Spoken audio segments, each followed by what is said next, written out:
Bien. Último conferencista del día, de este primer día del Vegan Fest, es el doctor Claudio Esteves Dulín, médico clínico, medicina naturista, regenerativa y ortomolecular. Es licenciado en medicina en España, presidente de la Asociación Civil Internacional de Medicina Naturista, Tradicional y Complementaria, doctor honoris causa en ciencias naturopáticas, PRS, US, Palladi University of Naturopathic Sciences, docente del posgrado de Medicina Integrativa, MTC, Chikun del Hospital Convergerich Cava, asesor científico del punto de vista de la salud, la medicina, de la Unión Vegana Argentina, mi amigo y mi médico, el doctor Claudio Esteves Dulín, un número 1 también. Adelante, un gran abrazo. Gracias Hugo, gracias Manuel, Gabriela. Bueno, vamos a ver un PowerPoint hoy puntualmente sobre antioxidantes, vitaminas, minerales, en general, todo lo que contiene una dieta vegana. Mi escuela proviene de The American School of Naturopathy. Mi abuelo fue discípulo de Benedict Lust, que es el padre de la naturopatía. Y bueno, mi padre, el doctor Esteves, fue mi maestro en medicina naturista y medicina ortomolecular también en homeopatía. Así que un poquitito, en definiciones, por ejemplo, la naturopatía es la ciencia que conoce al cuerpo humano y su naturaleza. Técnicamente es, y quiere decir, y el nombre se lo puso Benedict Lust, naturopathy, o sea, camino natural, ¿sí? Es un estilo de vida que nos va a permitir tener mejor salud y por ende prevenir enfermedades, pero también para tratamiento. Fortalecer el sistema inmunológico. La estrategia de la OMS incluye la naturopatía en la medicina natural, termina en 2023, pero ya inició su nueva sede en India como centro de terapia y de medicina natural para los años venideros. Así que es un hecho. El padre de la naturopatía y el padre de la medicina naturista, por supuesto que es Hipócrates de Cos, y sus principales aforismos son que tu alimento sea tu medicina, que es lo que vamos a ver hoy acá, y que tu medicina sea tu alimento. Lo que mantiene la salud cura la enfermedad, o sea, lo mismo que se usa para mantener la salud se puede usar para curar enfermedades, por ejemplo la dieta, en este caso la dieta vegana, y hacer lo contrario obviamente de lo que se hizo para enfermar, lo cual es cambiar el estilo de vida, obviamente. Vegetariano quiere decir, y vegano a la vez, ¿no?, que viene del latín fresco, jubiloso y alegre. Esta es el estado natural del ser humano cuando está en muy buenas condiciones de salud. Cuando tiene dolores o empeora su estado físico, bueno, no se siente tan bien. Si no, sí se siente bien, alegre y jubiloso. Así lo definieron los griegos y así quedó. Vamos a hablar un poquito de ortobiosis, que es el equilibrio vital, que es lo que todos tenemos que lograr. Lo más importante es que por naturaleza, si consumimos adecuadamente alimentos sanos, hacemos ejercicio, controlamos el nivel de estrés, etcétera, tomamos adecuada cantidad de agua, por supuesto podemos lograr esta normalidad vital, esta ortobiosis.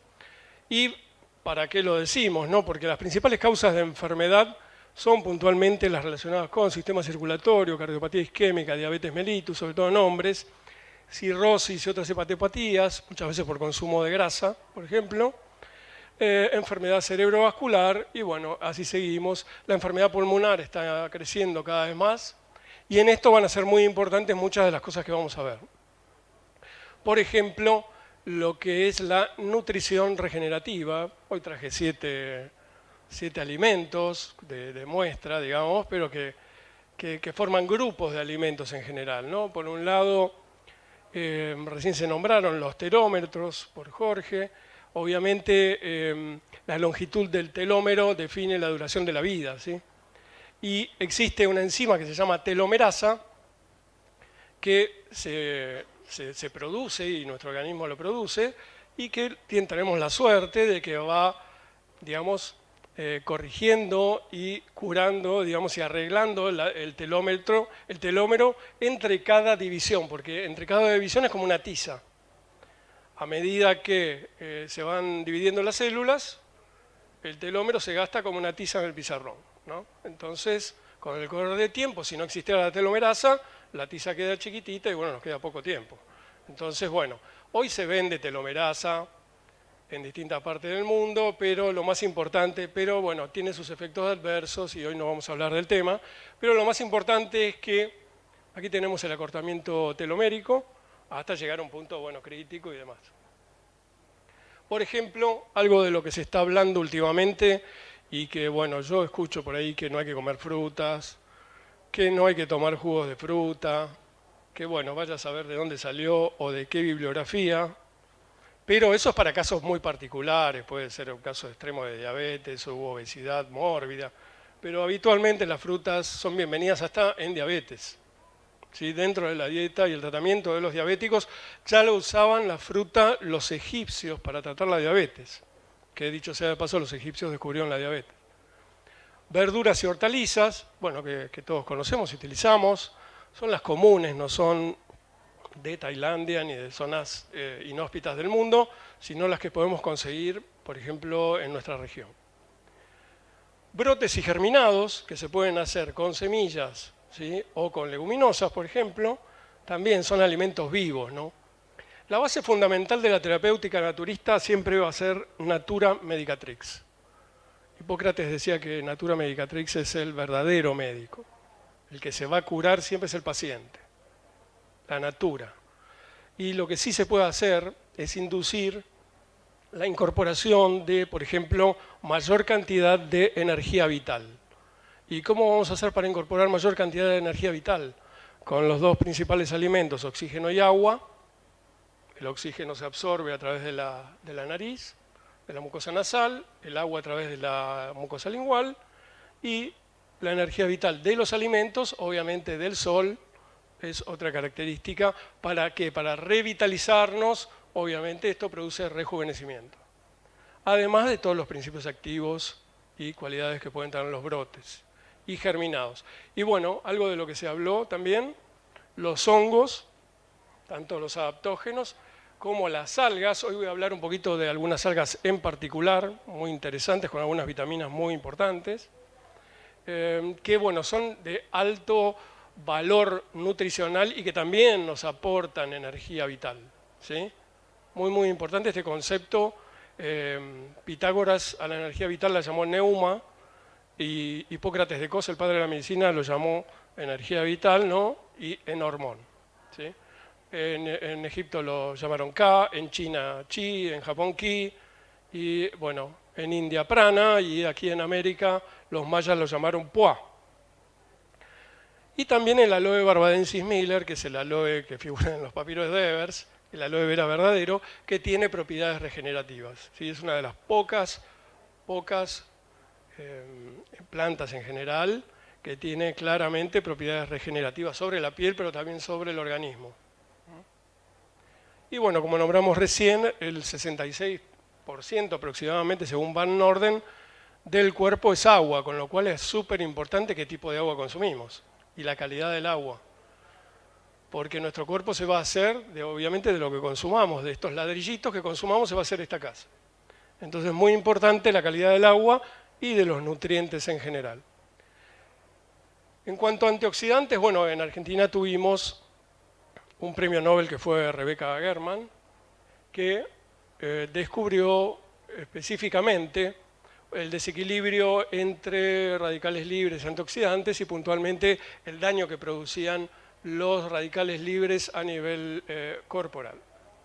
Pueden ser endógenos, ya producidos por nuestro estrés, por ejemplo, nos puede generar radicales libres, que respiremos muy mal, y pueden ser exógenos, bueno, a través de ciertas sustancias que hagan que se produzcan estos radicales libres que usualmente lesionan los vasos sanguíneos.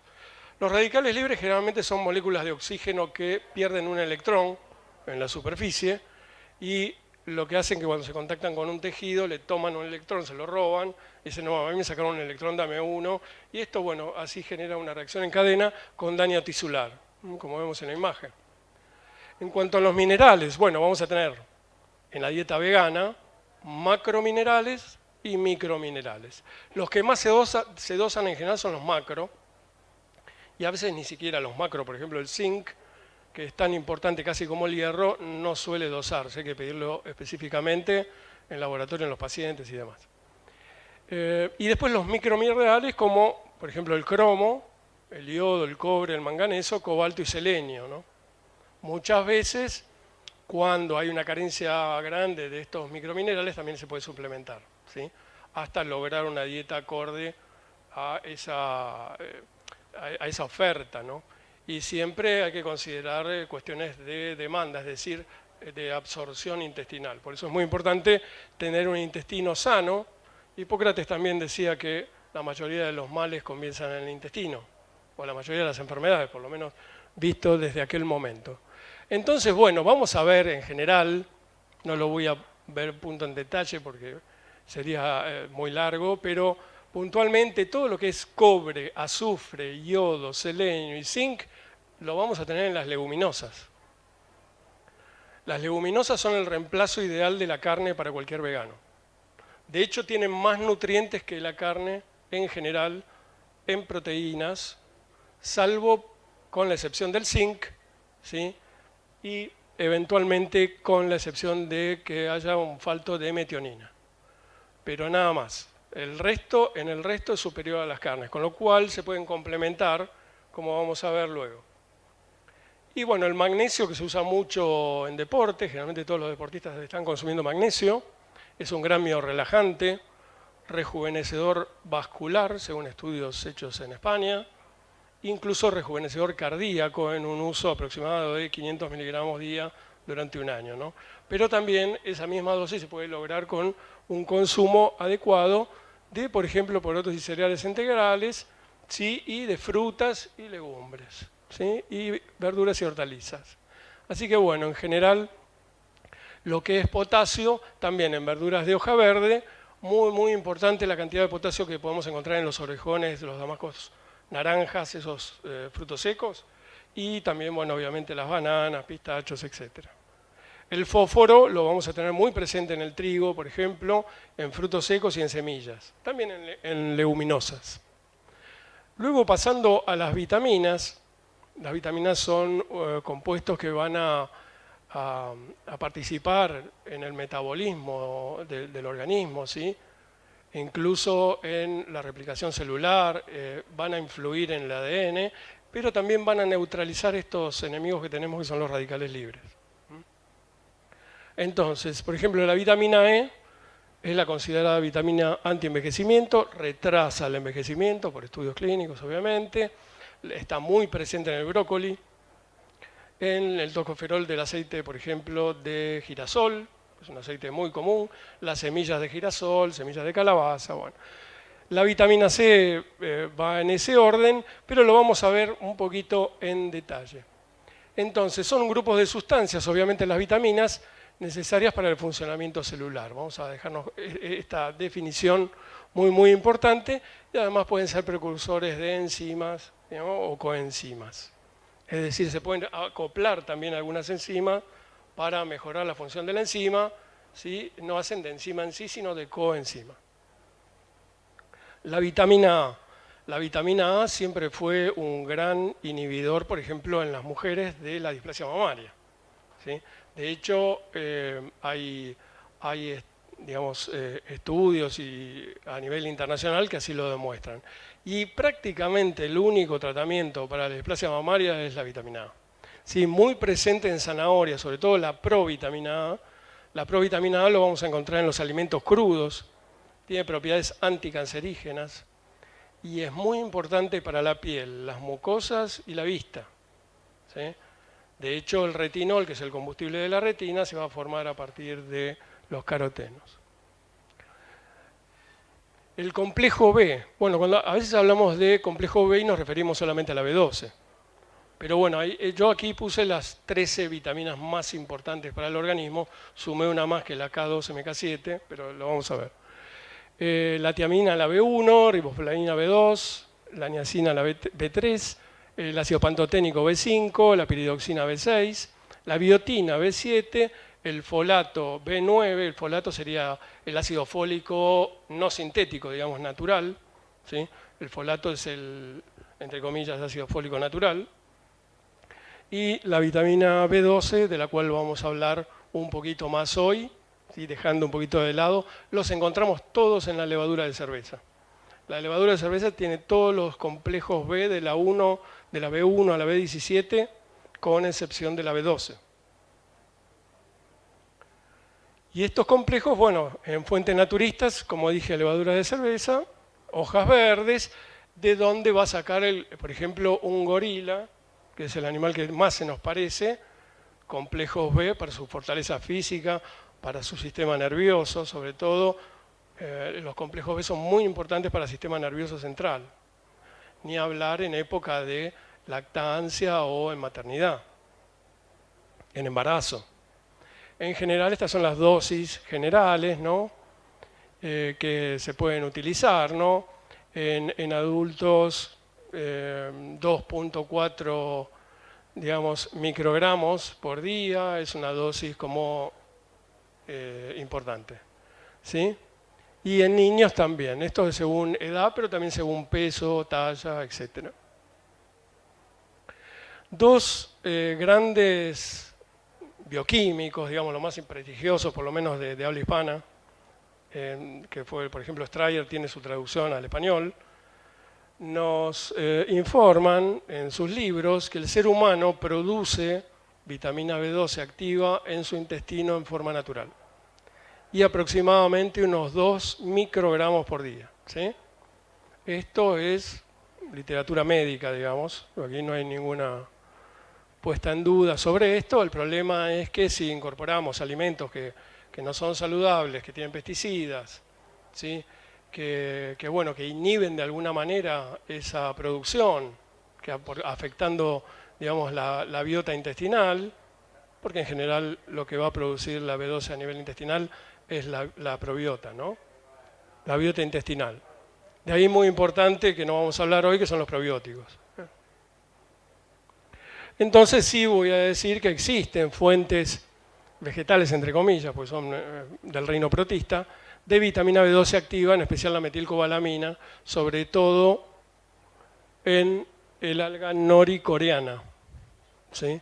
Hay varios estudios que yo he presentado hoy aquí, que me interesa mucho presentarlo en la uva, porque siempre se dice que no hay de origen vegetal ninguna vitamina B12 activa, y sí, de hecho hay vitamina B12 activa en muy pocos alimentos, ¿sí? Puntualmente la nori coreana tiene, y en gran cantidad, ¿no? Hay vitamina B12. Cuando es vitamina B12 es vitamina B12 activa, ¿sí? No es análogo. Estudios de PubMed, puntualmente vitamina B12 en plant food sources para vegetarianos, ¿no? Entonces, fuentes de plant food, ¿sí? O de dieta vegana en vegetarianos. Un estudio muy, muy interesante que mostró la cantidad muy importante de vitamina B12 activa que contiene tanto hidroxi, adeno y metilcobalamina, ¿sí? Cianocobalamina también. Este estudio está publicado, es la revista médica más importante del mundo. Vitamina B12 estatus en adherentes de largo plazo a dietas estrictas veganas, ¿sí? Obviamente que incluyen la noricoreana, ¿sí? Suele pasar esto en países de Oriente, ¿no? Japón, China, etc. Son comunidades cerradas en donde tenían como fuente de B12, obviamente, en gran parte a la nori. Obviamente los estudios muestran, en un estudio realizado con pacientes veganos, que ninguno de los pacientes veganos presentó carencia de B12 en el largo plazo. Cuando hablamos de largo plazo estoy hablando de 5 años, que es muy importante. Y lo mismo, digamos, en cuanto a la nori, siempre la nori coreana, porque la que más tiene es la nori coreana. Por ejemplo, las microalgas, espirulina, clorela, tienen muy poquito, casi todo análogo, no son significativas habría que consumir muchísima cantidad. En cambio, la nori coreana no es así, ¿sí? Así que es una buena fuente, como dice el estudio, de B12 activa para la población vegetariana vegana. Eso no quiere decir que no hay que suplementarse, ni mucho menos, ¿no? Cuando a lo práctico siempre es conveniente cuando no se accede, por ejemplo, a este tipo de alimentos. La vitamina C es importantísima para el organismo, se usa mucho en deporte también porque es el precursor principal del colágeno. La vitamina C tiene mucha fama de relacionarse solamente con el resfriado común y la gripe, pero a nivel corporal es importantísimo para la generación de tejido conectivo, músculos, tendones, ligamentos, hueso, todo lo que contenga colágeno, ¿sí? Y también las capas de la piel, con lo cual mejora mucho la piel. Se nota mucho en las personas que empiezan a consumir buenas cantidades de vitamina C, cómo mejora la textura y cómo mejora la piel en general. Linus Pauling recibió un premio Nobel de bioquímica por demostrar que la vitamina C influía en la curación del resfriado común y en la prevención, con lo cual, bueno, Linus Pauling fue como el pionero ya en la utilización de altas dosis de vitamina C. Estoy hablando de 3, 5, 7, 10 y como él mismo consumía 16 gramos por día, pero bueno, eso es muy particular de cada uno, él en particular lo hacía. Yo habitualmente recomiendo 2, 3, hasta 5 gramos por día, pero siempre la mejor fuente van a ser las frutas, obviamente. Las frutas cítricas, por ejemplo, el kiwi es una de las frutas que más vitamina C tiene, ¿sí? Un kiwi contiene, yo diría, 2/3 de gramo de vitamina C. O sea que 2 kiwis son más o menos 1,5 gramos. La vitamina D, que la vamos a disfrutar mucho en verano, si tomamos sol, es la principal fuente vegana, la exposición solar.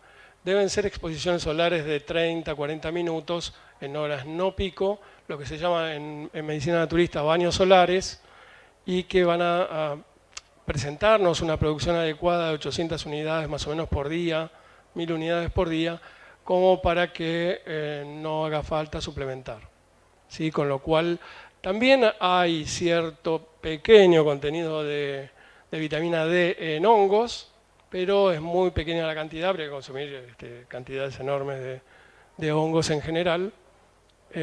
Tal vez en otra etapa de la humanidad eso se pueda utilizar de ese modo.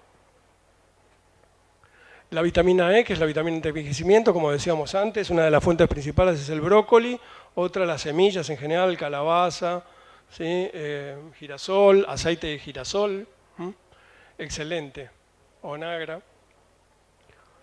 La vitamina conocida inicialmente como F, de esto se habla mucho en veganismo, porque, bueno, se habla mucho de la EPA y de la DHA, ¿no?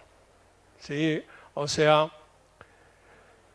lo que es el eicosapentaenoico, sí, y es el DEA, que en general está, por ejemplo, muy presente en alimentos animales, ¿no? Sin embargo, en la dieta vegana, estos se van a producir a nivel hepático de la fuente de alfa-linoleico, que es el omega 3, ¿sí? Con lo cual no habría problema, esto se ha estudiado ampliamente y es así. Pero también va a haber fuentes, como mostramos a continuación, muy especialmente la semilla de lino, por eso se llama alfa-linoleico, ¿sí?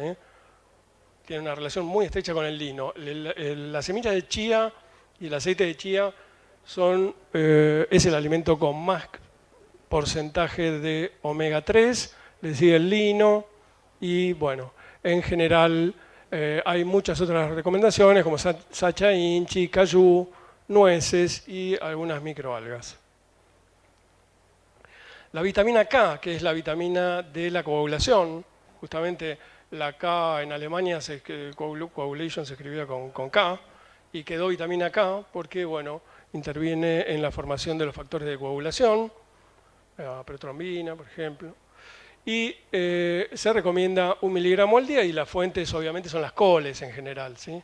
Para ir a algo práctico y rápido, las coles, ¿sí? Repollo, repollito de Bruselas, coliflor, brócoli, etc.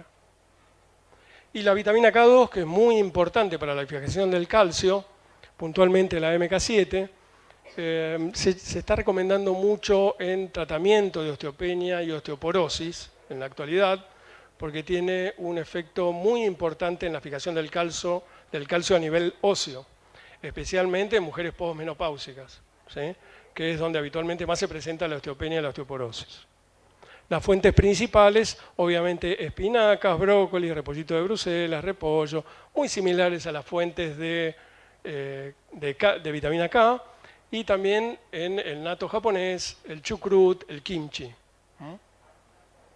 La dosis diaria puede oscilar entre 45 y 120, eso depende mucho de microgramos, ¿no? De la dosis que haya que darle al paciente por su patología o por la edad, por ejemplo, ¿no? Y bueno, vamos a pasar rápido a las proteínas, que es otro tema de la dieta vegana muy, muy importante y donde siempre se hace hincapié en que faltan aminoácidos. Y como bien decía Hugo previamente, bueno, no hay ninguna diferencia en absoluto entre un aminoácido vegetal y un aminoácido animal. Eso fue una falacia científica que se llevó a cabo durante mucho tiempo. Nos contaban eso, nos torturaban, por lo menos a mí de chico, con que me faltaban aminoácidos y qué sé yo. Pero no, básicamente los animales carnívoros se alimentan de los herbívoros, que sacan justamente de los verdes, ¿no? Del pasto, de las hojas, este componente, ¿no? Estos aminoácidos, con los cuales después se van a formar las proteínas. Son como los ladrillitos de las proteínas. Es muy importante clasificarlos porque hay algunos que son esenciales que no los generamos, hay algunos que generamos, que son los no esenciales, ¿sí? Y después está un tercer grupo que son los condicionales, que cuando la persona está débil o está pasando por alguna enfermedad, alguna patología, por mucho estrés, entonces estos aminoácidos pasan a ser esenciales. Por eso se los llama condicionales. Si todo está bien, no son esenciales. En general, los esenciales van a ser histidina, isoleucina, leucina, lisina, metionina, felinalina, trionina, triptófano y valina. Ahora lo repetimos y vamos. Sí, sin repetir. Estos 9 aminoácidos esenciales, bueno, son fundamentales, no tiene que faltar ninguno, ¿sí? Y digamos que en la dieta vegana se puede encontrar perfectamente bien en algunas combinaciones, como vamos a ver. Por ejemplo, va a estar muy presente las proteínas en general en los frijoles, fíjense, 21 gramos de proteína por cada 100 gramos, más que la carne. El tofu 8 gramos, los guisantes 78 gramos, una tremenda cantidad de proteína, el maní 35, el seitán 75 gramos por 100, o sea, son alimentos tremendamente proteicos. La carne habitualmente tiene unos 15 gramos cada 100, la carne magra. Así que fíjense la diferencia en la cantidad de proteínas que hay por 100 gramos, ¿no? Por ejemplo, en lo que es soja orgánica, en lo que es aduki, son porotos muy, muy alto proteicos. Ni hablar de las preparaciones con los mismos, ¿no? Y la cantidad enorme de minerales y de micronutrientes. El guisante se usa más, sí, es particularmente, le podés llamar al poroto blanco, por ejemplo, guisante, pero se usa más en México y en otras zonas, es un tipo de poroto específico. Enorme cantidad de minerales, de complejos B, de vitamina C, no solamente proteína, tienen los porotos en general, por eso son muy, muy nutritivos. Pensar que se gasta 30 kilos de porotos aproximadamente para generar 1 kilo de carne. Esa es la desproporción y el gasto tremendo que hay en la humanidad hoy en calorías. Es un despilfarro de 30 a 1 para consumo de carne. 30 kilos de porotos que podrían ser de alimentación humana perfectamente. Esta controversia existe entre la metionina y la lisina, ¿no? ¿Por qué? Porque la metionina sirve para producir, por ejemplo, creatina, ¿sí? Y el sulfuro de metionina para el metabolismo en general y el crecimiento normal. Y la lisina como potenciador antiviral, como, digamos,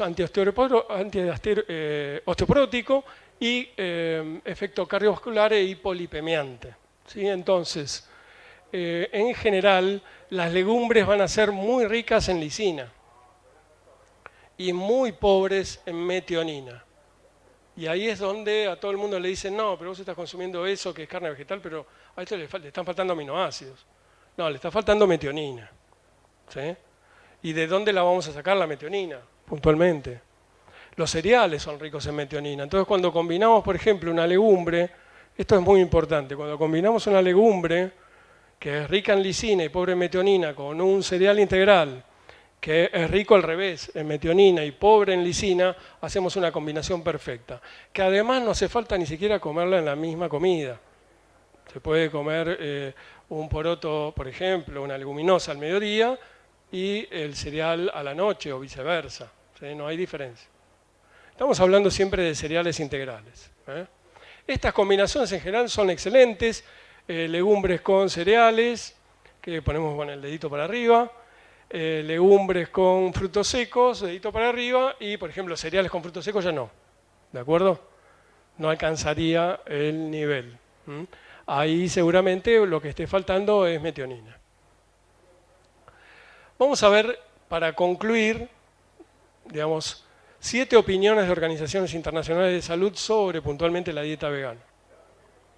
Entonces, por un lado, la OMS declaró cancerígena la carne procesada, en el grupo 1, cancerígeno para el ser humano, y en el grupo 2A, a la carne, en general llamamos carne de vaca, ternera, caballo, pollo, cerdo.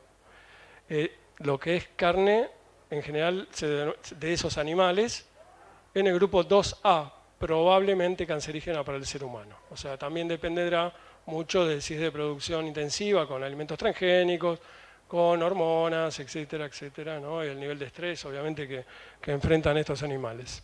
Así que fue un panel no así nomás, de 22 científicos internacionales en 10 países, con esta conclusión. El Instituto Americano para la Investigación del Cáncer y el Fondo de Investigación Mundial del Cáncer dicen que hacen una llamada a que la gente obviamente consuma más frutas, verduras, ¿no? En general cereales integrales, ¿sí? Y proteínas de origen vegetal. ¿Sí? Esta llamada es muy importante porque bajaría muchísimo el nivel de colesterol en sangre, los niveles muy altos de colesterol en sangre, de triglicéridos, ¿sí? Que generan habitualmente las principales causas de muerte, que son el infarto de miocardio y el ACV. Con lo cual es directamente proporcional esta dieta con el descenso, obviamente, de estos alimentos, de esta patología. En Ginebra hubo una cumbre muy importante en 2003 en donde se dedujo que, bueno, por lo menos para mantener la salud, 5 frutas y verduras por día. Estamos hablando de mantener la salud, no estamos hablando de mejorar la salud, ¿sí? O sea, 5 al día son frutas y verduras en general solo para mantener. Lo mínimo, indispensable para que un ser humano pueda estar sano. ¿Sí? Organización Mundial de la Salud. Bueno, este es un descubrimiento puntualmente en 2008 de Alan Walker, que fue creo que uno de los últimos descubrimientos antropológicos, seguramente si no me corrige aquí el antropólogo, y que descubrió que todos los homínidos que había descubierto, lo único que tenían entre los dientes eran restos de frutas, con lo cual él deduce que eran de 2 millones de años atrás. Deduce que obviamente eran frugívoros directamente, ¿no? O por lo menos que en ese momento estaban con una dieta frugívora, que habitualmente el hombre antiguo era o frugívoro o vegetariano estricto, ¿sí? Como un gorila, básicamente. Luego recién empezó a conocer las carnes cuando empezó a conocer el fuego y se adentró en los climas fríos y demás. Y dejó de encontrar raíces, frutas, hojas, brotes, etcétera, tubérculos. Dieta vegana y longevidad. Bueno, este es un estudio tremendo en 70.000 personas de la agencia europea PRESS que demostró que la dieta vegana prolonga la vida. ¿Sí? O sea, en 70.000 personas es un estudio, digamos, estadísticamente más que significativo, ¿no? Mucho más que significativo, con lo cual está confirmando lo que habitualmente se ha pensado y lo que siempre, en general, los antiguos médicos también pensaban igual, que la dieta vegetariana vegana era muy superior. Y hoy se está volviendo a eso, se tiene un poquito en cuenta como dietas de transición a la mediterránea, pero se está volviendo mucho a las dietas veganas, sobre todo en estudios clínicos. especialmente en áreas de diabetes, ¿sí? Y de problemas cardiovasculares. La Organización Mundial de la Salud, en su libro Nutrición y Prevención de Enfermedades Crónicas, dice algo que es importantísimo, que es cuanto más productos de origen animal se consumen, más tasas de enfermedades crónicas se producen. ¿Sí? Esto lo dice la Organización Mundial de la Salud. Se recomienda, por tanto, una dieta basada en productos de origen vegetal, plant-based diet. ¿Sí? Entonces, lo vuelvo a repetir, cuanto más productos de origen animal se consumen, más tasas de enfermedades crónicas se producen. Y estos son los estudios en general de los centros más especializados del mundo y las conclusiones son obvias. Obviamente la dieta vegana es muy positiva para la salud, es muy importante. Siempre, como en todas las dietas, lo que hay que hacer es tratar de que no falte ningún nutriente esencial. Hay otros que produce nuestro cuerpo, inclusive a partir de un nutriente esencial, pero sí o sí los nutrientes esenciales, como vimos hoy, tienen que estar presentes en la dieta. Así que, bueno, muchísimas gracias por estar hoy.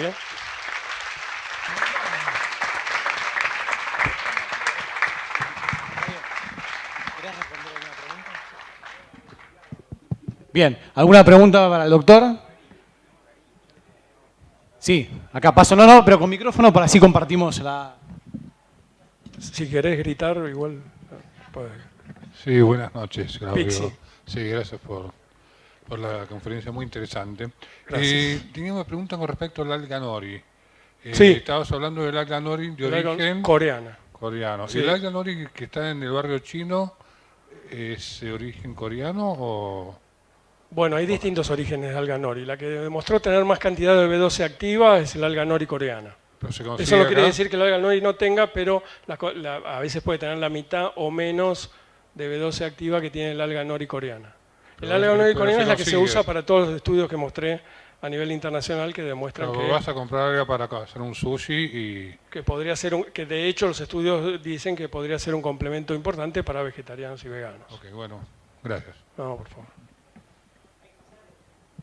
Hola, buenas noches. Buenas noches. Una pregunta, hablaste de la aloe vera, del magnesio, de vitamina C. ¿El aloe vera es posible reconocer en una maceta si esa aloe vera es consumible? Y en relación al magnesio y vitamina C, ¿recomendás que nos suplementemos además de una dieta saludable con frutas, verduras?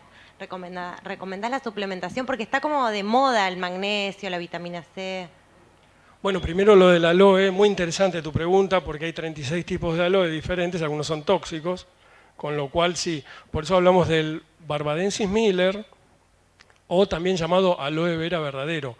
En cualquier vivero, digamos, en jardinería, cualquier jardinero conoce cuál es el aloe vera verdadero, no es el recto, directo así, que es el arborensis, es muy parecido, tiene pintitas blancas y es más llovido, más como estirada la hoja, son muy parecidos, difíciles de diferenciar. Y a veces están cruzados porque por estar cerca se cruzan y generan un aloe que es de mitad y mitad. Es peligroso entonces. Sí. El ojo de conocer la planta. Y si no, consultar con alguien que sepa. Por ejemplo, en un vivero tienen muy claro cuál es el aloe vera Barbadensis Miller. Sí. Se utiliza hace más de 3.500 años. Bueno, tiene algunas contraindicaciones embarazadas y niños, generalmente. ¿Y sí, si no estoy embarazado y si no soy niño? No. Podés usarlo sin problema. ¿Pero cómo se consume? Podés ¿Crudo, utilizar así? la sábila de la hoja. También Sí, se sí. venden jugos en las dietéticas de aloe No, o sea, vera yo lo uso para orgánico, pero si para tenés la planta, Sí, tengo. lo que se hace es sacar bien las espinas, cepillar bien con detergente debajo del agua, porque puede tener, ahí pasan los caracoles, pasan bichos, Sí, pero etcétera, puedes puede haber cortarlo algún y parásito. usar la parte del medio. Se corta al medio, se usa la sábila sobre la Eso. piel, también sobre la piel de la cara, pero se puede ingerir en jugos, por ejemplo. En jugo. Sí, sí, le da un sabor, le da una emulsión, lo hace muy emulsionante. ¿Sí? Es como si uno le agregara una gelatina, Perfecto. pero con las propiedades que vimos hoy regenerativas. Muchas gracias. Por favor. En cuanto a la suplementación de magnesio y vitamina C, hoy todos los deportistas lo están haciendo, porque es muy práctico, digamos, suplementar 450 miligramos de magnesio y 2 gramos de vitamina C, es algo tan simple como hacerlo.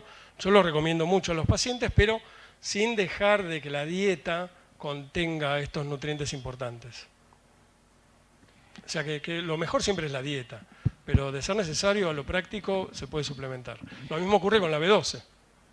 ¿Sí? El riesgo de B12, que había muchas, es el riesgo de cuando los niveles de B12 están muy altos porque se abusó, también son un riesgo para la salud. ¿Sí? Valores de 3.000, 5.000 en sangre que se ven son muy peligrosos para la salud. Le puede dar un infarto de miocardio, problemas coronarios. Sí. No es tan simple que porque solo es hidrosoluble, esos niveles no son inocuos.